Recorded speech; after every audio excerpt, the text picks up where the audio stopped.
Salut, c'est Marco de Top for Phone. Aujourd'hui, vidéo de test du Yes Handy A6M ou Yes, ça dépend comment on a envie de le prononcer, sachant que son nom s'écrit tout simplement, enfin le nom de la marque s'écrit YE2Z. Alors le Yes Handy A6M, c'est un phablet. Alors on va rentrer sur le détail, on va voir ce qu'il en est véritablement. C'est un phablet qui est commercialisé par un grossiste, un spécialiste du secteur, notamment dans l'Hexagone, qui s'appelle Avenir Télécom. Avenir Télécom est donc un grossiste qui dispose d'ailleurs, c'est le bon point, d'un réseau de magasins qui s'appelle Internity. Donc le réseau de distribution Internity appartient à Avenir Télécom, qui est un grossiste, pour resituer un petit peu la chose, qui importe officiellement ses mobiles, donc qui sont les Yes en France notamment. Donc c'est dans les magasins Internity que vous allez pouvoir vous approvisionner ce fameux téléphone qui est le Yes Handy A6M. Alors maintenant, pour repréciser un petit peu la chose, Yes, qu'est-ce que c'est? C'est une marque américaine, elle est basée aux États-Unis et c'est une marque qui à l'origine était destinée à couvrir le marché sud-américain. Alors je dis à l'origine était, elle le fait déjà, c'est-à-dire que c'est une marque qui a déjà une certaine existence sur le marché américain et sud-américain, donc ça fait déjà quelques temps qu'ils commercialisent leur mobile là-bas. Mais Avenir Télécom et Yes ont fait un partenariat, probablement, je ne connais pas les termes du contrat, et voilà, finalement Avenir Télécom arrive à distribuer ce téléphone désormais tout à fait officiellement donc en France. Et pas que en France. C'est un mobile qui vaut 299 €, donc ce qui veut dire qu'il se classe plutôt dans les moyennes de gamme, enfin par son prix. C'est un phablet de 6 pouces, on va revenir sur ces informations-là, notamment d'ici quelques minutes à l'occasion de ce test. Et voilà, c'est un téléphone qui est concrètement, frontalement en opposition avec certains autres mobiles. Alors, je vais citer notamment du Samsung Galaxy Note, je vais citer du Samsung Galaxy Mega, qui est peut-être un petit peu plus en frontal avec ce téléphone, notamment le Mega 6.3. Il y en a d'autres, il y a le Huawei Ascend Mate 1, qui est également en concurrence frontale avec ce téléphone. Voilà, il y en a quelques-uns, des phablettes XXL, il y en a quelques-uns. Rares sont ceux, par contre, qui arrivent à son prix. Et c'est donc finalement, encore une fois de plus, l'avantage du prix qui permet à ce téléphone de se positionner de manière convenable sur le marché. Alors, à l'occasion de cette vidéo de test, qui va être découpée en deux grandes parties, une partie matérielle, une partie logicielle, hardware, software, comme d'habitude dans les vidéos de Top for Phone, et bien à l'occasion de cette vidéo, et notamment lors de la conclusion, on se dira si oui ou non le Yes Handy A6M est un mobile qu'il faut acheter, ou si au contraire justement c'est un mobile qu'il faut ignorer sur un marché qui, je le rappelle, est déjà largement saturé, je viens de vous l'évoquer il y a quelques instants, avec de très nombreuses références de mobiles.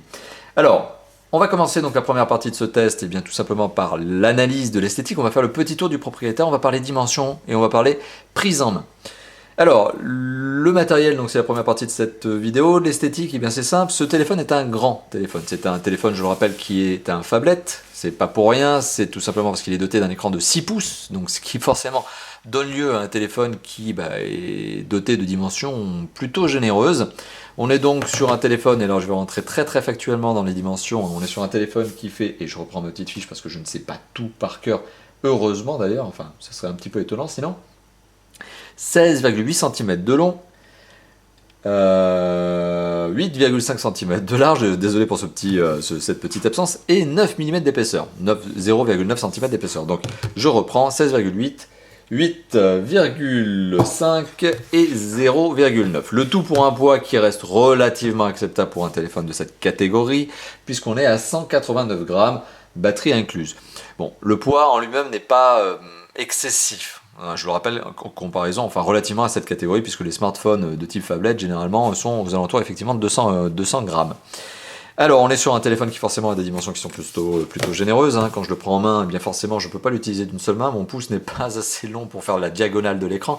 Donc, pour utiliser ce téléphone, forcément, vous serez obligé de l'utiliser à deux mains. Sauf qu'il y a quelques petites astuces que je vais vous montrer plus tard dans cette vidéo qui vous permettent d'utiliser des raccourcis plus ou moins bien placé sur ce téléphone, ou en tout cas sur son écran, et donc bien d'avoir une accessibilité, on va dire, un petit peu améliorée. Alors, côté dimension, je le rappelle, voilà, on est sur un téléphone qui est plutôt grand, vous voyez, ça dépasse généreusement de ma main. Oui, bon, c'est un bon gros phablet. Alors, si on fait le tour du propriétaire, qu'est-ce que l'on obtient? Eh bien, sur sa face avant, ce fameux écran de 6 pouces, au-dessus de l'écran de 6 pouces, un écouteur, complété d'une caméra frontale de 5 mégapixels, c'est pas mal pour les selfies. Bon, d'un autre côté, est-ce que c'est du 5 mégapixels interpolé? Je crois bien que oui, mais je ne peux pas m'avancer sur ce point. Je n'irai pas plus loin sur cette notion. On retrouve du capteur tout simplement de luminosité de proximité tout en haut, discrètement placé. Et en dessous, vous venez de le voir, on retrouve 3 touches sensitives rétro-éclairées. Du grand classique sur les Android, notamment de fabrication chinoise. Et je vais revenir aussi sur cette notion d'ici quelques secondes. Qui sont notamment la touche contextuelle, la touche accueil, qui avec un appui long permet tout simplement d'avoir un multitâche, et la touche retour. Alors, Je vous parle de conception chinoise parce que tout simplement ce téléphone, oui, est fabriqué en Chine. Il est fabriqué en Chine par un sous-traitant. Il est fabriqué par Dewave. Alors, je ne sais pas si je le prononce correctement, mais c'est D-E-W-A-V. Un peu finalement comme un autre concurrent de ce fameux Yes en France qui s'appelle Wiko, pour ne pas le citer, et qui lui aussi fabrique ses mobiles, ou en tout cas importe des mobiles qui sont construits par un fabricant chinois qui s'appelle Tino.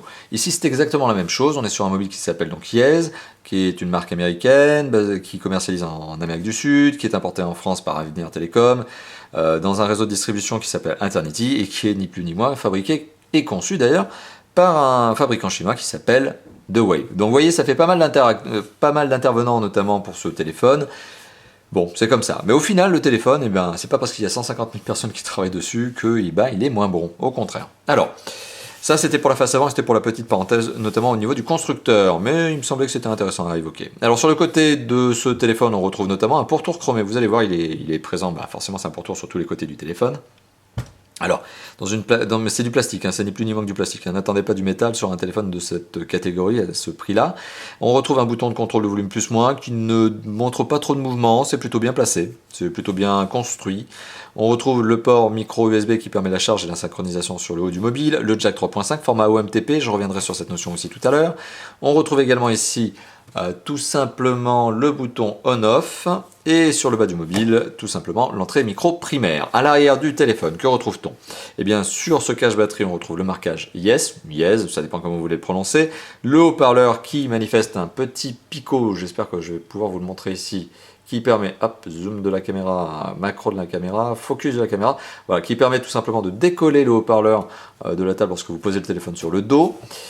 Bon, dans la réalité, ça fait pas grand effet, et on retrouve un capteur photo ici de 13 mégapixels, 13,1 c'est écrit dessus, avec son flash LED, lequel fait une petite excroissance à l'arrière du mobile. Conclusion, et vous le savez très bien, et c'est pas la première fois que je vous présente ce genre de choses, donc à savoir cette excroissance à l'arrière du mobile, qu'est-ce que ça génère? Tout simplement, si vous posez le téléphone sur une table ou sur un plan de travail quelconque, et que vous tapiez dessus, ça donne de l'effet bancal. C'est pas le premier téléphone, il y a même très haut de gamme qui sont dans la même situation que lui, et finalement, ça change pas grand chose. C'est pas pour ça que le téléphone est moins bon. De toute façon, je vous le dis honnêtement, je pense que vous utiliserez plutôt ce téléphone dans les deux mains comme ça, plutôt que de le poser sur une table et d'essayer de le tapoter comme ça. Je pense que cette utilisation-là, elle est plutôt anecdotique. Voilà, donc le tour du propriétaire est plutôt satisfaisant. On est sur un téléphone qui est commercialisé en version noire. Bonne note, et vous l'avez vu lors de la vidéo de déballage. On a dans cette fameuse boîte 3 accessoires au total supplémentaires. Hors la coque noire, on a aussi une coque blanche et une coque rouge. Et on a aussi un étui, un flip cover qui est aussi noir. Donc finalement, le téléphone est bien doté. Et cette fameuse coque noire, ce cache-batterie noir que vous avez à l'arrière du mobile, une fois rayé, pourra être parfaitement changé avec les deux autres, voire même les trois autres, puisque je viens de vous citer qu'il y avait 3 accessoires fournis avec le téléphone. Et ça, c'est une bonne note finalement, parce que oui, le téléphone vaut 299 €, et c'est un prix qui est certes moyen de gamme, enfin c'est le prix d'un moyen de gamme, mais bon, les accessoires sont fournis avec, et ça permet de faire une économie substantielle sur l'achat des accessoires, logique. Alors, là, je viens de retirer le cache-batterie, vous l'avez vu, c'est pas compliqué du tout. Il y a une fente sur le côté inférieur gauche du mobile. Ça permet de retirer le cache-batterie d'autant plus facilement. À l'intérieur, on obtient tout simplement l'emplacement de la batterie, j'allais dire une bêtise. Batterie Yes YB119, une batterie de 2400 mAh. Je reviendrai sur l'autonomie d'ici quelques minutes. On retrouve également l'emplacement de la carte SIM primaire, donc le numéro 1, format classique. L'emplacement de la carte SIM numéro 2, format micro, donc mini, micro, et l'emplacement de la micro SD qui permet d'ajouter jusqu'à 32 Go de mémoire. Voilà, donc ça c'était pour le petit tour du propriétaire, c'était juste pour vous expliquer un petit peu, hop, je vais arrêter d'appuyer n'importe où, n'importe comment, je reclique la batterie, donc c'était juste pour vous expliquer un petit peu ce que l'on retrouvait à l'intérieur du mobile une fois ouvert. Voilà, donc ça craque un petit peu, vous inquiétez pas, c'est juste que je suis en train de remettre, hop, le cache-batterie. Voilà, donc un téléphone qui est plutôt bien construit, même si dans l'absolu il manque un peu de rigidité. Oui, le téléphone se tord un petit peu, ce qui est logique. Il est fin, il est en plastique, il est long et grand et large. Forcément, ce genre de choses, ça donne un téléphone qui en général se plie plutôt facilement, ou en tout cas qui cède à la courbure. Voilà, comme vous êtes en train de le voir. Bon, c'est pas très étonnant en soi, c'est pas la première fois que je vois ça sur un phablette de cette catégorie, ou même sur des hauts de gamme d'ailleurs. Il y a des hauts de gamme qui sont tout aussi, on va dire, souples, qui sont notamment sur des marques finlandaises, je crois que c'est ça, finlandaise. Bon, là, pour le coup, je la citerai pas, je vous laisse deviner, je vous laisse mettre en commentaire de quelle marque je parle. Voilà, donc oui, c'est pas une souplesse, on va dire, excessive, c'est même plutôt logique. La dalle tactile n'est pas traitée anti-rayures, anti-casse, elle montre une rigidité qui est plutôt satisfaisante. C'est pas une Corning Gorilla, c'est pas une Dragon Trail, mais elle est plutôt bonne. Alors par contre, oui, elle n'est pas traitée anti-rayures, elle n'est pas traitée anti-casse, donc évitez de faire tomber des choses dessus. Enfin bon, dans l'absolu, même une Dragon Trail ou une Corning Gorilla, je recommande d'éviter de faire tomber des trucs dessus. Et deuxio, évitez de tout simplement laisser votre téléphone sur la table sur la face avant, enfin voilà, soyez relativement précautionneux puisque l'écran va se rayer relativement vite si vous ne faites pas justement attention. Voilà. Donc voilà, tout ça pour vous faire le petit tour du propriétaire. Globalement, je trouve le design plutôt abouti. Alors on est sur un très grand phablet, ça se prend pas à une main, mais voilà, c'est plutôt bien construit. À ce niveau de prix, on est sur un résultat qui est tout à fait satisfaisant. Ce point-là, donc, pour moi, il est déjà validé, je vais vous le dire honnêtement. Alors, deuxième partie de cette vidéo, donc on va faire le point notamment sur l'image et le son. Alors vous allez voir que pour l'image, moi je suis un petit peu critique. Alors un petit peu critique non pas en raison de la taille de l'écran, vous savez je suis plutôt fan des grands écrans notamment, et que finalement quand on regarde une vidéo, c'est toujours mieux d'avoir un 6 pouces par exemple que d'avoir un 5 pouces. Bon, là j'enfonce une porte ouverte. C'est plutôt sur la résolution qui à l'origine me laissait penser que la qualité d'image aurait été plutôt faible. C'est pas vraiment le cas. Ce qui me laisse en fait un petit peu dubitatif, c'est que, et alors c'est très subjectif ce que je suis en train de vous dire, vous n'êtes peut-être pas en train d'avoir la même sensation, notamment à l'image de cette caméra, que, enfin je suis en train de filmer l'écran, et il y a une vidéo YouTube qui est compressée, etc. Bon, vous imaginez le nombre de compressions que cette vidéo subit, mais quand je regarde cet écran, j'ai comme l'impression, la très vague impression tout de même qu'il y a, et c'est très subjectif, un petit voile jaunâtre. J'ai comme l'impression que ce téléphone a un écran qui est la jaunisse. Alors c'est très subjectif, comme je suis en train de vous le dire, je me suis même rapproché de la marque pour savoir ce qu'il en était, puisque bon, les marques et moi, et les testeurs plus généralement de Top 4 Fun jouent quand même relativement franc jeu sur les différents paramètres techniques du téléphone, et donc on s'est rapproché de la marque, et je me suis personnellement rapproché de la marque pour savoir ce qu'il en était. La marque me confirme que le problème de jaunisse apparemment n'existe pas sur ce modèle-là, qu'à la rigueur il s'agirait d'un modèle, enfin d'un problème lié à l'exemplaire que je suis en train de tester, qui d'ailleurs pour la parenthèse est peut-être, et d'ailleurs c'est plutôt probable, un modèle de pré-série. Bon, voilà, donc je veux bien mettre ça sur le compte effectivement de cet exemplaire que je suis en train de tester. Ouais, il y a une petite jaunisse. Est-ce que c'est réel? Est-ce que c'est très subjectif? Enfin oui, une fois de plus c'est très subjectif, mais je trouve que l'image est un petit peu jaunâtre. Mais de toute façon la marque me dit que c'est lié à l'exemplaire et non pas donc au modèle lui-même. Bon, soit, je veux bien l'admettre. Alors, je vais lancer une petite vidéo, de GoPro. Alors, le grand classique, là je vais couper celle-ci et je vais lancer une petite vidéo de GoPro. Alors, hop. Vous allez me dire que manifestement, mais c'est vrai en plus, c'est pas manifestement, c'est systématique. Je vous mets des vidéos de la GoPro Hero 3 notamment. Parce que c'est une vidéo qui passe bien, elle est bien faite, et elle permet de voir notamment bien les performances graphiques visuelles du téléphone, tout en me permettant également de vous montrer un petit peu la qualité du son. Alors là, voilà, je viens de monter le son du haut-parleur au maximum. Vous allez voir, j'arrive à couvrir le son du haut-parleur avec ma voix. Ce qui me laisse aussi vous dire que le son du haut-parleur n'est pas forcément spécialement puissant. Il y a un peu de patate, mais j'ai quand même connu plus fort. Voilà, la qualité d'image pour le coup, malgré tout, elle reste satisfaisante. Alors oui, on est sur un QHD, un QHD, donc c'est 960 pixels par 540 pixels de résolution. Voilà, j'y arrive. Mais malgré tout, on est sur quelque chose qui est plutôt satisfaisant. Voilà, dans l'absolu. Après, si vous êtes un fan de HD ou de Full HD, forcément vous allez avoir les yeux qui piquent un peu, parce que là, oui, on est sur une densité de pixels qui est peut-être un peu faible. 175 ppp, je crois. Je reprends ma petite fiche. Non, 183. Vous voyez, j'étais en train de vous dire une bêtise. 183 ppp que j'ai calculé par mes propres soins. Bon, voilà, c'est ce que j'ai obtenu comme justement densité de pixels sur cet écran. Voilà, donc vous l'avez vu, la qualité d'image est somme toute relativement acceptable. Moi je trouve qu'il a le teint jaune cet écran. Encore une fois de plus c'est subjectif, à l'image justement vous avez peut-être une autre impression. Et le son du haut-parleur que vous avez entendu il y a quelques instants à l'arrière, bon il est pas mauvais, c'est-à-dire que le son est plutôt satisfaisant. Mais d'un autre côté, je trouve qu'il manque un peu de patate. Alors là je vais mettre un petit peu de musique. Voilà. Alors je mets le son à fond.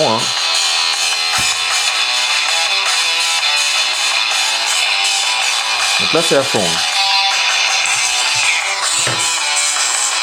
Donc le son, je suis dans la caméra, voilà, ça sera peut-être mon fail. Le son vient de cet emplacement. Voilà, donc vous le voyez, le son vient tout simplement du haut-parleur que je suis en train de couvrir avec mon doigt. Et si je pose le téléphone sur la table, Le son m'a pas l'air spécialement... Enfin, ce petit picot dont je vous parlais tout à l'heure m'a pas l'air spécialement efficace. Mais bon, c'est comme ça. Voilà. Donc ça, c'était pour le son. Donc oui, vous le voyez, ce téléphone est doté d'un lecteur MP3 que je peux même coller en widget, ce qui est d'ailleurs le cas de série. Lorsque vous allumez le téléphone pour la première fois, il est configuré comme ça. Et voilà, donc vous pouvez écouter la musique. Alors, je vous ai parlé de la qualité d'image, maintenant je vais vous parler du son. Alors le son, il est véhiculé par 3 moyens. Forcément, je viens de vous parler du haut-parleur, je ne vais pas repositionner la chose, je ne vais pas en reparler de nouveau. Il manque un peu de patate, mais bon, sans plus. C'est pas le gros problème. L'écouteur, lui, pour le coup, donne un son qui est tout à fait satisfaisant. Là non plus, il n'y a pas de problème, ça marche plutôt bien. Le jack 3.5 donne un son lui aussi qui est tout à fait normal, cohérent par rapport au titre MP3 par exemple que vous écoutez, si ce n'est, et alors c'est une petite parenthèse que je fais systématiquement sur les mobiles désormais, si ce n'est qu'il est au format OMTP et non pas CTIA, OMTP étant la norme qui est généralement retenue par les constructeurs concepteurs chinois. C'est le cas, je le rappelle, ce téléphone est issu d'une marque qui s'appelle The Wave, qui est spécialisée justement dans la conception et construction de mobiles chinois en marque blanche. Donc on se retrouve avec un jack 3.5 CTIA. Le kit piéton qui est fourni avec le téléphone est au format OMTP. Le kit piéton qui est fourni avec le téléphone est au format OMTP, tout simplement. Rien de plus logique. Voilà. Donc au niveau du son et de l'image, on est plutôt sur un résultat satisfaisant. Et au niveau du tactile, est-ce que j'ai vraiment besoin de dire que désormais, eh bien, les tactiles marchent bien? Et c'est le cas aujourd'hui de ce Handy A6M. Le tactile est un tactile capacitif qui ne souffre d'aucune lenteur, aucun ralentissement lors de son utilisation. Voilà. Donc il est temps maintenant de passer aux performances et justement, il vient de vous dire que ces dernières sont, à mon goût, raisonnables, adaptées à ce type de mobile. Alors on n'est pas sur une bête de course, je le rappelle, ce téléphone vaut moins de 300 €, on est sur quelque chose qui est malgré tout cohérent, on regarde son prix. Alors si je lance un petit Antutu, en espérant que le score a été gardé, non voilà, Antutu ce reload, vous l'avez vu, on va voir si le score a été gardé, on va voir ça. Ah et ben voilà, le score a été gardé. 17 413 points, on va arrondir à 17 400 points, c'est typiquement le score d'un moyenne gamme, début janvier 2014, fin de l'année 2013. Donc voilà, on est vraiment dans le moyenne gamme, c'est pas un score stupéfiant, aujourd'hui les hauts de gamme arrivent allègrement à claquer les 30 000 voire 40 000 points en tout. Bon, ça c'est des hauts de gamme qui valent 600 €, celui-là il en vaut 300, on peut pas lui demander d'avoir les mêmes perfs. D'un autre côté, il y a des entrées de gamme qui aujourd'hui arrivent aux 10-12 000 points. Voilà, donc on est sur un score qui est tout à fait cohérent avec ce téléphone. Alors si on fait le point sur les petites specs de ce téléphone, et après on reviendra aux autres benchmarks, si on fait le point sur les performances de ce téléphone, elles sont liées tout simplement, les composants, elles sont liées à des composants donc, qui sont un processeur 4 cœurs, on le voit ici, qui est identifié comme un ARM V7. Alors c'est un processeur Mediatek, et alors précisément, et ça parle reconnaisseur uniquement, c'est un MT6582M. Bon, pour moi ça parle pas non plus énormément, simplement c'est un quad-core, un 4 cœurs en français, 1,3 GHz. Voilà, rien d'autre à dire. Pour la RAM, on a 512 MO de RAM, donc de mémoire vive, et je reviendrai sur cette notion d'ici quelques petites secondes. Et pour le processeur graphique, ce que l'on appelle le GPU en anglais, on est sur un Mali 400MP2. Voilà, donc c'est la deuxième version du 400MP. Bon, qui était un processeur graphique largement répandu en 2013. Aujourd'hui, on en a une version qui est une version apparemment double cœur. Voilà, pour le coup, je ne vais pas m'avancer outre mesure. C'est un processeur qui est ultra connu. Alors, ce sur quoi j'ai envie d'enfoncer le clou, c'est notamment, non pas le mobile, hein, parce que je vais pas le casser, mais c'est plutôt cette notion de mémoire vive. 512 MO. À mon goût, aujourd'hui, c'est un peu faible. À mon goût, c'est un peu faible, notamment pour un Android, enfin pour un téléphone qui est doté d'un Android 4. Quelque chose. Et là, c'est un Android 4.2. Donc on est sur un téléphone qui est peut-être sous-doté en termes de mémoire vive. Dans l'absolu, par contre, eh bien, ça ne le pénalise pas. C'est ça qui est assez surprenant, c'est qu'on est sur un téléphone qui est certes effectivement doté d'une mémoire vive plutôt limitée, 1 Go, ça aurait été bien. Là, on a 512 MO, c'est-à-dire la moitié. Mais voilà, comme je viens de vous l'évoquer, le téléphone a l'air de tourner sans aucun problème. Je l'ai testé pendant quelques jours, hein. Ça fait déjà quelques jours que je l'ai en téléphone quotidien. J'ai placé ma propre carte SIM dessus, je m'en sers pour du pro et du perso. Il marche bien. J'ai pas senti de lenteur, de lag, il n'y a pas de bug. Il y a des applications qui redémarrent de manière tempestive parfois, comme vous l'avez vu avec Antutu il y a quelques secondes, mais ça tous les téléphones le font. Donc je suis pas déçu finalement, je suis un peu étonné effectivement parce qu'avec le 512 j'avais peur que ça fonctionne mal, et dans la réalité ça fonctionne pas trop mal, justement, ça fonctionne même plutôt bien.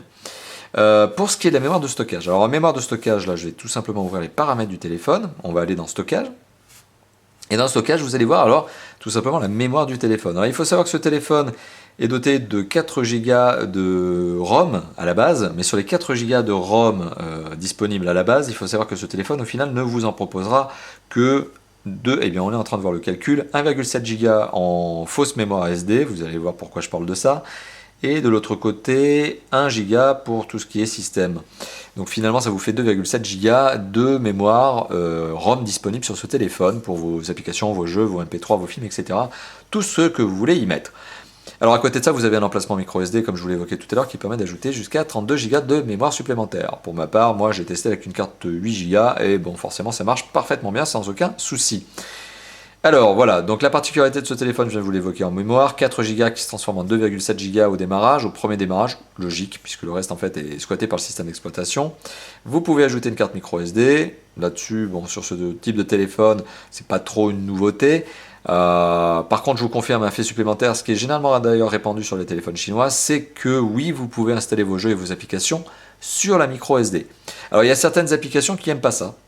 Clairement, j'ai installé Asphalt 8 sur ce téléphone notamment en le positionnant sur la carte micro SD, il ne démarrait pas, enfin en tout cas il rebootait systématiquement. Alors je ne sais pas si c'est un problème de driver ou si c'est un problème d'emplacement de micro SD qui était mal géré, mal apprécié par l'application. Enfin quoi qu'il en soit, ça se reloadait systématiquement. Il y a d'autres applications que j'ai pu installer sans aucun problème, et notamment je vais valoriser désormais les performances, et plus largement ce fait là, oui il est possible d'installer une application sur la micro SD. Donc là je vais lancer Minion Rush. Alors Minion Rush c'est pas le jeu le plus gourmand en théorie en 3D, ça c'est certain, parce que c'est pas une bête de course comme jeu, enfin en tout cas il est pas censé tourner sur des bêtes de course comme téléphone. Par contre il est tellement mal codé, bon c'est pas la première fois que je le dis, mais tout le monde s'accorde à dire que ce jeu est très très mal codé, et que là où normalement il devrait fonctionner sur des téléphones plutôt légers en configuration, au final il ne fonctionne que sur des téléphones qui ont des bonnes spécifications. Et vous allez voir que sur ce téléphone finalement ça tourne pas trop mal. On est sur quelque chose qui fonctionne bien. Alors, il peut y avoir quelques ralentissements, quelques saccades FPS, mais c'est pas trop le problème, puisqu'au final, on arrive à jouer. Voilà. Enfin, on arrive à jouer quand on n'est pas trop manche comme moi. Donc on va recommencer, hein, voilà. Hein, quand même. On va éviter, hein, c'était un peu le déshonneur. Là. Voilà.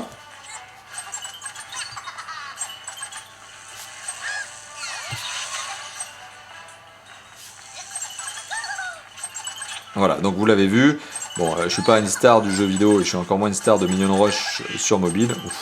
S'il y avait d'autres plateformes, je pense que je serais toujours pas une star. Mais bon, tout ça pour vous montrer que ça fonctionne. Voilà, et pourtant c'est pas le jeu le mieux codé au monde apparemment, je suis pas le seul à le dire, tout le monde s'accorde à le dire de cette même manière. Voilà. Donc ça c'était pour les performances, vous l'avez vu, on est sur quelque chose qui est satisfaisant, même si, j'enfonce le clou encore une fois de plus, j'aurais aimé un peu plus de RAM. Au final, ça fonctionne malgré tout, même avec 512 MO. Alors la connectivité de ce téléphone, eh bien, on est sur un téléphone chinois, je le rappelle, de Wave, encore une fois de plus. J'aime bien enfoncer ce clou-là, j'aime bien enfoncer aussi cette notion-là, j'aime bien insister sur le vrai fabricant qui se trouve derrière. Donc on est sur un mobile de Wave. Alors j'aime bien insister, non pas que le de Wave, hein, justement, soit une mauvaise marque, apparemment ils construisent pas mal de téléphones, ils ont une certaine popularité, un certain succès. Voilà, donc on est sur un mobile chinois, et comme tous les mobiles chinois désormais, il est double SIM. Je vous l'ai montré tout à l'heure en vous montrant donc ces fameux doubles emplacements carte SIM. Alors la gestion des cartes SIM, grand classique sur les mobiles Android, c'est une gestion SIM, c'est une option qui sont donc dans les paramètres, dans laquelle vous pouvez définir le nom de l'opérateur, vous pouvez modifier les couleurs, vous pouvez modifier ces couleurs et le nom de l'opérateur, c'est tout simplement pour vous avoir un meilleur rendu visuel lorsque vous regardez notamment votre journal d'appel. Comme ça, vous saurez quelle carte SIM a été utilisée. Bon, par exemple. Vous pouvez décider de faire de l'itinérance, vous pouvez décider de faire de la connexion de données, oui, non, quelle carte SIM. Pareil pour les appels, vous pouvez décider d'affecter automatiquement les appels émis à une carte SIM en particulier.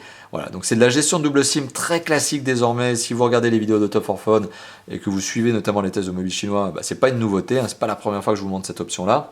Donc c'est du très classique, ça fonctionne bien, donc c'est du très fonctionnel, basique, et simple à utiliser. Donc voilà, là-dessus, la gestion des doubles SIM, il n'en faut pas plus, il n'en faut pas moins, c'est impeccable. Alors, la gestion des doubles SIM, rien à redire dessus. Je rappelle juste qu'il s'agit donc d'un double SIM passif, donc c'est pas un double SIM actif, ce qui veut dire qu'en fait ce téléphone est incapable, ou on appelle ça aussi plutôt le double SIM standby. Ce téléphone est incapable de recevoir deux appels en simultané, chacun sur une carte SIM. Donc oui, la fonction double appel marche bien si vous avez une carte SIM, et donc si vous recevez 2 appels sur la même carte SIM, oui, vous avez bien la fonction double appel qui se déclenche, c'est pas trop le problème, mais si vous recevez un appel sur chacune des cartes SIM en même temps, il y en a nécessairement un qui va tomber sur le répondeur. Voilà, donc c'est normal, puisqu'il s'agit d'un double SIM stand-by, passif, mais on va appeler ça stand-by, c'est de la vraie appellation. Au contraire, notamment des doubles SIM actives, mais qui sont extrêmement rares, extrêmement coûteux. Là, pour le coup, on n'est pas sur cette techno-là, on est sur un mobile moyen de gamme plutôt. Voilà, pardon. Alors, pour les normes de connectivité, qu'est-ce que ce téléphone propose? Alors là, je vais déplier le chariot, on va notamment regarder toutes ces belles normes de connectivité. Vous allez voir que ce téléphone, eh bien, il est doté de belles normes. Alors, c'est un téléphone, c'est un GSM donc, qui, sur les fonctions appel entrant, reçu, donc émis reçu, SMS, est un quadribande. Vous pouvez l'amener avec vous partout dans le monde, il n'y a pas de problème de connectivité, il capte tous les réseaux mondiaux. Là, il n'y a pas de problème au niveau des normes. Alors, pour ce qui est de l'internet mobile, on est sur un téléphone qui marche parfaitement en Europe, il a toutes les fréquences, c'est un 3G, c'est un 3G précisément HSDPA. Voilà, donc ça aussi, c'est clair, c'est dit. On est donc sur du vrai bon 3G, on n'est pas sur de la 4G, on n'est pas sur du H+, on est sur du HSDPA, ça marche bien. Ça marche bien, voilà, c'est du bon web mobile, et je ne vais pas m'étendre là-dessus, c'est de la 3G, voilà, de la vraie 3G. Pour le reste, on a en norme de connectivité, on a du Wi-Fi, A, B, G, N, hotspot. Qu'est-ce que j'oublie? Est-ce que j'en oublie un? Hotspot. Non, je crois que c'est bon. On est sur un Bluetooth qui est un 3.0 A2P. On est sur un jack 3.5 comme je vous l'évoquais tout à l'heure qui est un OMTP. Un micro USB au bas du téléphone, non au bas du téléphone, que dis-je, en haut du téléphone qui est un micro USB 2.0. On a du GPS dans ce mobile et on a aussi une radio FM. Et oui. Alors la radio FM, pour le coup, vous allez le voir, il faut brancher le kit piéton en guise d'antenne. Bon, ça aussi c'est un grand classique, mais il y a bien une radio FM, il y a bien un tuner FM finalement dans ce téléphone qui vous permet d'écouter la radio en mode offline, et non pas, c'est pas une radio web, c'est une vraie radio FM. Alors, la connectivité donc de ce téléphone elle est plutôt satisfaisante. L'accroche réseau du mobile a été bonne pendant toute la durée du test. Elle a été très bonne notamment en GSM, peut-être un peu moins bonne en 3G. Et encore, je dis ça, c'est très subjectif. Je n'ai pas d'outil de mesure pour me permettre notamment de détailler cette argumentation. Mais on va dire que l'accroche réseau est totalement satisfaisante sur ce téléphone. Elle est satisfaisante, elle est bonne. Il n'y a rien à redire dessus. Ça marche très bien en accroche réseau. Pareil pour toutes les autres accroches, que ce soit du Wi-Fi notamment. Là, en tout cas, vous l'avez vu, je suis en Wi-Fi. J'ai lancé une vidéo YouTube sans problème. Que ce soit pour le Bluetooth également, vous pouvez parfaitement brancher une oreillette Bluetooth. Et que ce soit notamment pour le micro USB, puisque j'ai testé ce téléphone notamment en fonction clé mémoire, clé mémoire, tout simplement, clé USB. Voilà, donc sur tous ces aspects de connectivité, d'accroche, ce téléphone ne souffre pas vraiment de critiques. Alors on n'a pas de 4G, on n'a certes pas de NFC, mais je le rappelle, ces deux normes que je viens de citer sont liées à des mobiles qui sont vraiment plus haut de gamme, 400, 500, 600 euros. Là, je le rappelle, on est sur un moyen de gamme. Vous allez me trouver insistant là-dessus, mais voilà, certains d'entre vous ont parfois une tendance à oublier les prix. Je ne dis pas que c'est votre cas, mais certains youtubeurs ont parfois, même des confrères ont parfois l'occasion d'oublier le prix. L'intérêt du prix, justement, lorsque l'on teste un téléphone, c'est de le remettre, ce téléphone, dans son contexte. Ici, donc, 300 euros. Voilà, donc connectivité satisfaisante et rien à redire dessus. Donc c'est le dernier point qui clôt cette notion de matériel. Alors on va parler maintenant du système d'exploitation, et vous allez voir, il y a des petites choses à dire. On n'est pas, contrairement à ce que l'on pourrait attendre d'habitude sur un téléphone chinois, enfin d'origine chinoise, on n'est pas sur un téléphone dénué de surcouche. Il a une surcouche. Alors graphiquement, c'est pas la fête à la maison, c'est-à-dire qu'on a un petit peu de fond d'écran spécifique Yes. Vous allez le voir. Voilà, on a quelques fonds d'écran. Voilà, bon, ça c'est du petit skin, c'est amusant. Bon, voilà, c'est Yes qui propose ce genre de choses. Tiens, allez hop, je vais essayer de mettre le blanc, ce sera peut-être un petit peu plus facile à regarder à l'écran. Voilà. Donc on a du fond d'écran blanc, ok, c'est très bien. Ok, voilà, donc on a du fond d'écran. On a, vous l'avez remarqué, un petit peu de retravail sur les icônes. Elles ont été retravaillées. Alors, soit elles ont été retravaillées de base, soit elles sont encapsulées dans un autre fond. Voilà, donc c'est un peu la particularité. Donc oui, il y a un peu de retravail sur les icônes. Alors elles ne sont pas toutes retravaillées, vous le voyez, il y en a certaines qui sont absentes de ce fameux cartouche. Antutu notamment a été mise dans un cartouche, mais Quadrant a été laissé à l'extérieur, et Minion Rush aussi, c'est de la même manière. Voilà. Pardon. Donc voilà, c'est pour vous dire qu'il y a un petit peu de retravail graphique Il y a quelques widgets comme celui-ci, bon, c'est mignonné. C'est mignonné, on peut pas dire le contraire. Alors il y a de l'applicatif en plus. Quand je dis qu'il y a de l'applicatif, donc il y a Flash Player Settings qui a été installé de base, donc qui vous permet d'avoir tout simplement du Flash Player.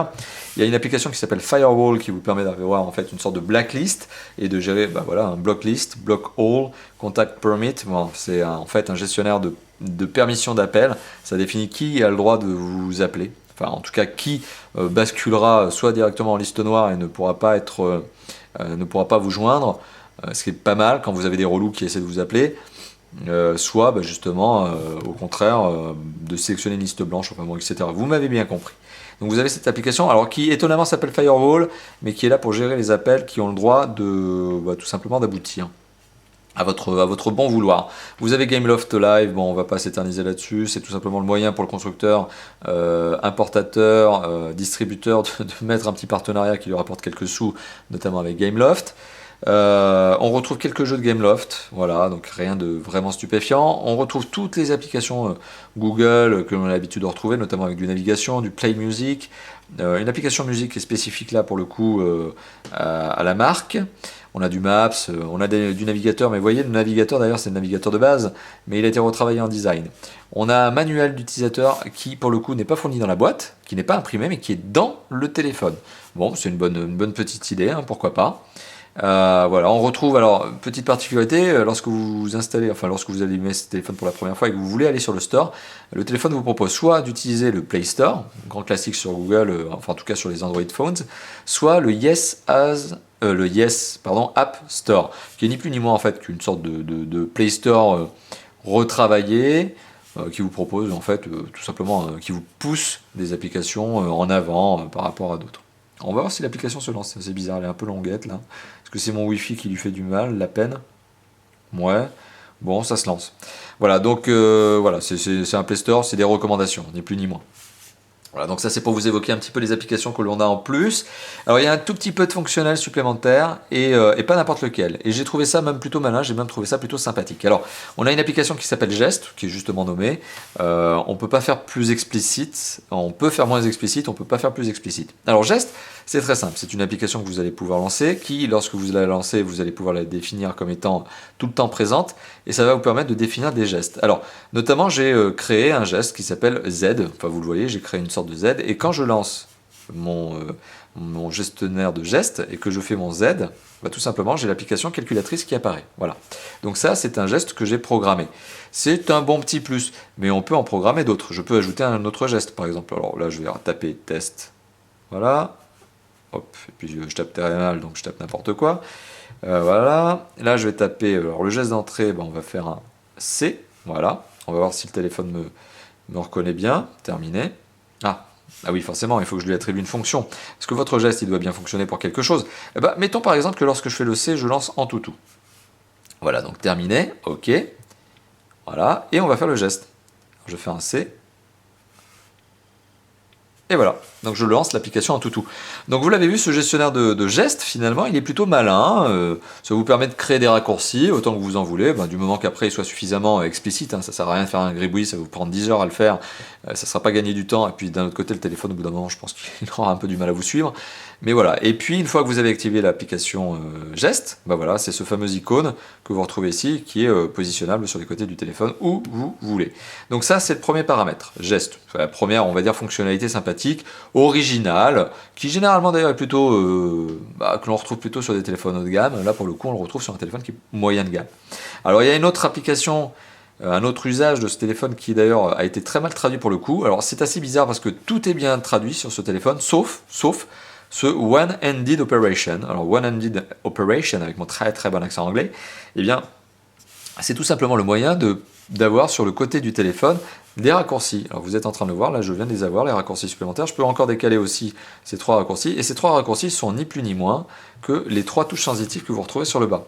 Donc si ce one hand operation est créé, c'est tout simplement pour vous permettre, soi-disant avec une seule main, de gérer les trois raccourcis que vous retrouvez en touche sensitive en bas. D'un autre côté, je vous le rappelle, vous avez beau utiliser votre téléphone avec une seule main, votre pouce il n'est pas assez grand pour faire la diagonale de l'écran. Ou alors vous avez des mains de vraiment big géant, quoi. Donc, je le rappelle, ça c'est mignonné, mais bon, je suis un peu dubitatif au final sur la véritable accessibilité, on va dire, de la fonction. Par contre, j'insiste vraiment sur Geste, j'étais bien emballé, je trouve Geste plutôt sympa. Donc je vais désactiver pour le coup, jusqu'à la fin du test, Geste, parce que sinon ça va m'embêter un petit peu pour les saisies, je risque de faire des bêtises. Et je vais aussi enlever ce One-Handed Operations, que je trouve très très justement nommé, très explicite là pour le coup. Et voilà, donc on retombe sur le téléphone, on va dire dans sa version quasi brute, sortie d'usine. Alors, je vais par contre repasser peut-être sur un fond plutôt sombre, parce que là j'ai l'impression qu'au final, ça vous flash un peu les yeux. Voilà, donc, côté applicatif, fonctionnel et design, on est sur quelque chose qui est satisfaisant. C'est une bonne surprise, alors il y a un peu de design, hein, comme je vous l'évoquais, mais il y a un peu de fonctionnel et un peu d'applicatif. Alors on n'est pas dans la surabondance d'effets spéciaux que l'on peut retrouver chez certains constructeurs sud-coréens, mais on est sur quelque chose qui tient la route. On est sur quelque chose qui tient clairement la route. Alors, je vous ai parlé, je me rends compte que je vous ai parlé de la surcouche, je me rends compte que je vous ai très rapidement évoqué le système d'exploitation qui est Android, naturellement. Vous vous en rendez compte, vous l'avez reconnu vous-même, mais je ne vous ai pas évoqué les versions. Et ben là, on va rentrer dans les détails du téléphone. Alors, le téléphone est doté d'un Android, hop, vous l'avez vu, 4.2.2 Jelly Bean. Alors, on va voir si j'arrive, si je suis bon. Voilà, avec ce petit effet spécial, c'est mignonné là, on arrive même à avoir un petit jeu. Enfin bon, il n'y a pas de point, mais bon, c'est mignon, ça amuse. Hop, donc tout ça pour vous dire qu'effectivement on est bien sur un Android 4.2.2 Jelly Bean. Alors pour la mise à jour de ce téléphone, primo, j'ai pas d'informations de la part du constructeur, enfin en tout cas du constructeur de l'importateur, et honnêtement, je vous donne mon propre sentiment, ce genre de téléphone en général subit de misérables mises à jour. Dans le sens où, oui, quand j'ai ouvert quand j'ai ouvert la boîte et quand j'ai allumé ce téléphone pour la première fois, de souvenir, il y a bien une petite mise à jour, mais c'est probablement plus un correctif de bug qu'autre chose. Je doute honnêtement qu'on retrouve une mise à jour 4.3 ou 4.4 sur ce téléphone un jour. Franchement, j'en doute. Ce genre de téléphone, une fois qu'il vous est livré par le constructeur, il y a un peu de suivi, donc comme je vous l'ai indiqué, il y a du patch correctif, mais en général, il n'y a pas de mise à jour majeure, fondamentale sur le mobile. Voilà, donc c'est bon, je m'engage pas parce que ça se trouve, on peut avoir une bonne surprise avec cette nouvelle marque qui débarque en France, mais bon, j'ai un petit a priori parce que je commence à avoir un peu d'expérience au niveau des mobiles chinois. Bon, voilà, vous m'avez compris, je garantis rien et je suis même plutôt sceptique sur les mises à jour. Pour le coup, quoi qu'il en soit, ça fonctionne parfaitement bien, il n'y a rien à redire. Donc voilà, pas la peine de s'éterniser sur cette notion-là. Alors, maintenant parlons de l'usage de ce téléphone. Alors l'usage, il est multiple, puisque forcément c'est un téléphone qui peut convenir à tous les usages. Je le rappelle, c'est un smartphone. C'est un téléphone qui, du fait qu'il est double SIM, peut parfaitement convenir à du perso, à du pro, voire à du perso et du pro. Comme je vous l'ai évoqué, ça fait déjà quelques jours que je l'utilise, notamment à titre perso et pro, en même temps. Bah voilà, c'est un téléphone qui convient à tous les besoins. Alors il convient à tous les besoins parce que vous êtes capable de faire du jeu vidéo dessus, vous êtes capable de voir de la vidéo YouTube notamment. Donc vous êtes capable de faire du SMS, donc ça c'est un besoin vraiment perso en général. Et c'est un téléphone qui correspond aux besoins pro parce qu'il a un grand écran. Et donc ce grand écran, il va vous permettre notamment de gérer votre agenda au mieux, de gérer votre boîte email au mieux et d'aller sur un navigateur au mieux. Alors maintenant je vais lancer les petites applications qui sont des vraies applications de base, parce que vous êtes nombreux justement à me demander d'aller un petit peu plus loin dans le détail de l'usage du téléphone. Alors si je lance un navigateur internet, vous allez voir, c'est tout simple. Alors pour le coup, la chose qui est à remarquer, c'est forcément le manque de densité de pixels. Je l'ai évoqué en début de vidéo. Si certains d'entre vous sont fans de Full HD, de HD, si vous en faites partie, justement, vous risquez d'avoir les yeux qui piquent un peu. Faut être très très franc parce que oui, il y a un peu de manque de densité de pixels. Par contre, ça reste totalement lisible.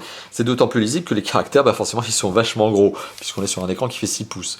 Voilà, donc côté lisibilité, bon, on est sur quelque chose qui est satisfaisant. Alors je vois que le mode macro de la caméra lâche avant que j'arrive à vous faire une petite macro sur l'écran, mais bon, je crois que vous commencez à distinguer les pixels avant même que la caméra ne commence à lâcher. Et pourtant, on n'est pas spécialement en train de forcer la caméra. Voilà, j'essaye de recommencer un petit peu ce test là, ce test de macro. Ouais, bon, vous avez vaguement vu les tourbillons liés à ce manque de pixels. Bon, tout ça, ça confirme bien. Donc, Internet, pas de problème là-dessus, le navigateur est bien configuré, enfin en tout cas ça marche bien, je peux très très bien zoomer dans une page dézoomer, je peux très très bien ouvrir une page, bon, c'est pas le problème. Voilà, donc vous voyez, je n'ai vraiment pas de soucis à ce niveau-là, au niveau de la navigation. Après, il y a d'autres usages sur ce téléphone, forcément, il y a le répertoire. Alors pour le coup, le répertoire, là aussi, ultra classique sur un Android, vous pouvez le gérer comme vous voulez, vous pouvez créer des groupes, vous pouvez bien sûr créer des contacts, vous pouvez personnaliser ces contacts avec des photos. grand classique sur Android. Je vais pas m'attarder là-dessus non plus, vous me demandez de vous en parler un peu plus, mais bon, c'est de l'Android très classique. On a bien sûr la fonction tout simplement appel. Alors journal des appels, là pour le coup vous l'avez vu, je l'ai vidé, hein. Forcément il n'y avait pas trop d'intérêt à vous montrer mon journal d'appel. Et puis vous pouvez bien évidemment composer les numéros que vous voulez, là n'est pas le problème, et repartir sur vos contacts préférés et voir quels sont ces derniers. Voilà, donc encore une fois de plus, c'est de la fonction téléphonique de base. Vous avez aussi le gestionnaire de SMS. Là, pour le coup, je vous ai ouvert un SMS qui m'a été envoyé automatiquement par le téléphone pour me proposer une application qui s'appelle iSMS. Enfin, automatiquement, ou j'en sais rien, c'est peut-être un spam. Bon, soit. Je ne vais pas m'attarder là-dessus. Ce que je fais, c'est uniquement pour vous montrer que oui, on arrive à voir bien tout simplement les caractères. Hein, et puis voilà. Donc, par contre, pour composer un SMS, rien de plus simple. Hein. Au nouveau SMS, hop, bingo, je rentre dans le clavier.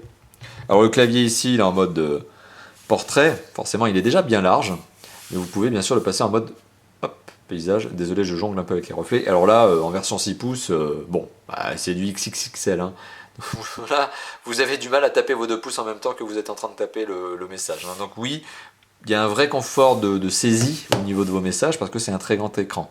C'est l'avantage finalement d'un grand écran comme ça. C'est certes l'aspect film. Quand vous regardez un film, c'est toujours sympa d'avoir un écran de 6 pouces plutôt que de 5.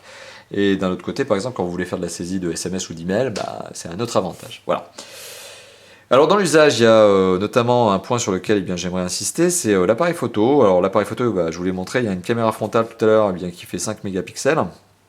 Et puis il y a un appareil photo dorsal qui lui fait 13,1 mégapixels. Alors vous retrouverez un échantillon photo notamment sur le site top-fort-phone.fr. Donc sur l'article test de ce fameux Yes Handy A6M, vous retrouverez tout simplement une photo prise avec ce téléphone. Alors les photos classiques, c'est du gestionnaire d'appareil photo Android. Vous avez le mode photo, voilà.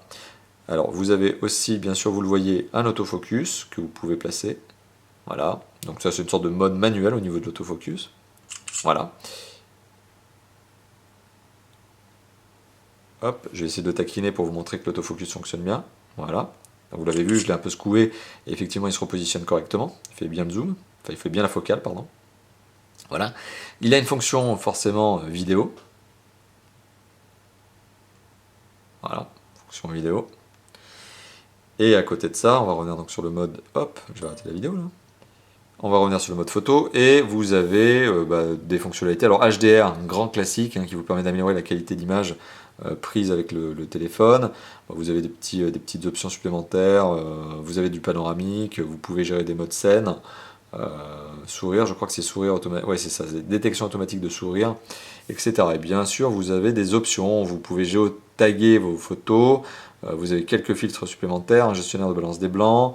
Voilà, vous avez tout un tas de belles petites choses qui vous permettent de gérer un peu mieux les paramètres du téléphone. Voilà. Donc, dans l'absolu, pas grand chose à dire de plus, si ce n'est que les photos qui sont prises sont plutôt bonnes. Je suis plutôt satisfait de ce capteur photo.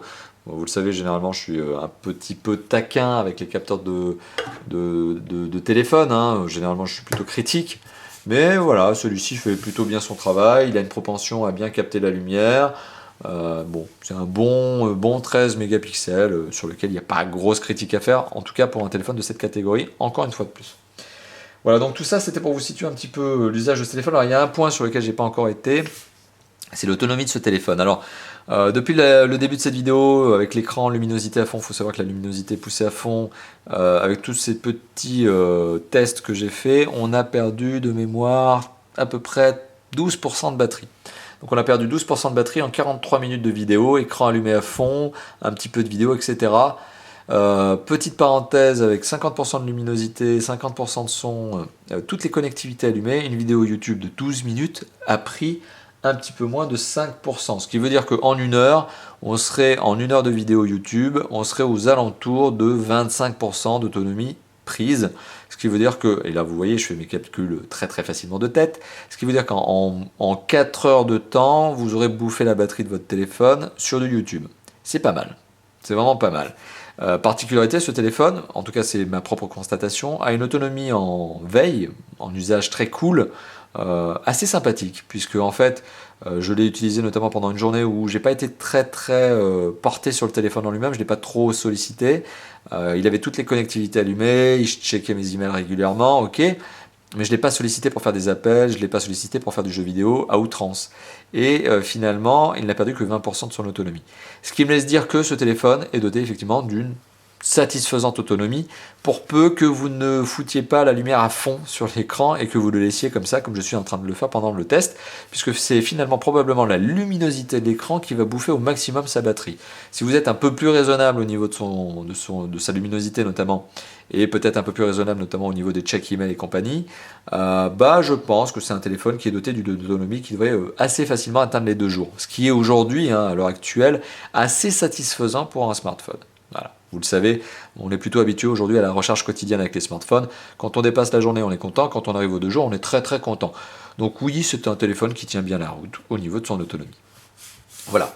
Donc, conclusion de cette vidéo, puisque finalement on vient d'en arriver à l'usage et on en a parlé largement. Alors, conclusion de cette vidéo, qu'est-ce que j'en pense? Est-ce que c'est un bon téléphone? Est-ce que c'est un mauvais téléphone?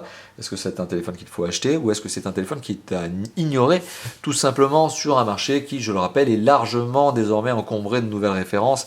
On est sur une abondance en France, notamment dans l'Hexagone, de téléphones. Alors je dis dans l'Hexagone, je me permets de faire cette parenthèse parce que, sachez-le, et vous le savez peut-être déjà parce que c'est peut-être votre cas, les youtubeurs, les visionneurs de cette vidéo ne sont pas uniquement installés en France, dans l'Hexagone, et bien puisqu'on a le plaisir aussi d'avoir nos amis belges, suisses, luxembourgeois notamment qui nous rejoignent, amis algériens, tunisiens, marocains également qui nous rejoignent régulièrement sur nos vidéos et qui commentent. Alors vous êtes peut-être parmi justement ces derniers, et bien n'hésitez pas, encore une fois de plus à commenter, ça me fait plaisir d'ailleurs de vous passer ce petit message et cette petite dédicace. Voilà, alors petite dédicace justement à nos amis hors hexagone, voilà, on va le dire comme ça, et puis dédicace également à nos amis dans l'hexagone. Alors, retour justement à cette fameuse conclusion. Qu'est-ce que je pense de ce fameux Yes Andy A6M? Alors, je vais reprendre un petit peu point par point tout ce que je vous ai dit au niveau de cette vidéo. Alors, au niveau de l'esthétique, au niveau de ce téléphone, au niveau de sa fabrication. Alors, très bonne qualité de fabrication, là-dessus, il n'y a pas grand-chose à dire. Au niveau de la compacité, alors là, pour le coup, c'est 0. On est sur un phablette, et donc ce phablette, forcément, il a des dimensions qui sont conséquentes. On arrive encore à le glisser dans une poche arrière de jean, mais niveau praticité, on a connu mieux, forcément. Je le rappelle, c'est un phablette de 6 pouces. Un smartphone de 5 pouces, c'est forcément plus compact que ça. Donc c'est forcément plus facile à transporter. Donc voilà, vous m'avez compris, on ne peut pas tout avoir. Un grand écran, grande dimension, forcément c'est pas compact, donc forcément il faut le transporter. La contrepartie positive, c'est que c'est un téléphone qui est bien construit. Il n'y a pas de jeu dans les éléments, il y a un peu de souplesse au niveau du châssis, mais c'est normal. Point positif. Donc au niveau de l'esthétique et de la qualité de fabrication. Au niveau de l'image et du son, le son, rien à redire dessus, on est plutôt sur un résultat satisfaisant là aussi.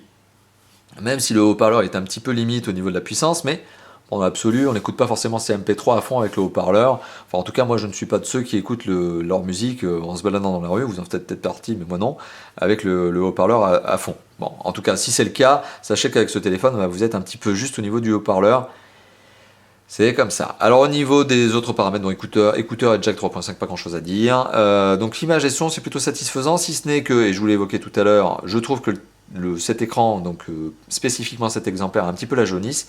Mais bon, l'importateur, le distributeur m'a confirmé que c'était plutôt lié à l'exemplaire qu'au modèle lui-même. Et bon, allez, je veux bien le croire. Donc maintenant, pour la performance du téléphone, satisfaisante. J'aurais aimé plus que 512 MO de RAM, mais dans l'absolu, le téléphone arrive à se débrouiller avec, et il se débrouille même carrément bien. Donc est-ce que ça valait la peine d'avoir 1 Go de RAM et de coûter plus cher au final? Non. Ce téléphone, sur le plan de la performance, est tout à fait satisfaisant. Sur l'aspect de la connectivité, on est sur quelque chose de cohérent. On est sur du très basique pour un mobile chinois moyen de gamme. On est sur du double SIM, du 3G. Ça capte bien. C'est donc déjà une bonne note. Pas grand chose à dire sur la connectivité, donc on est sur quelque chose de satisfaisant.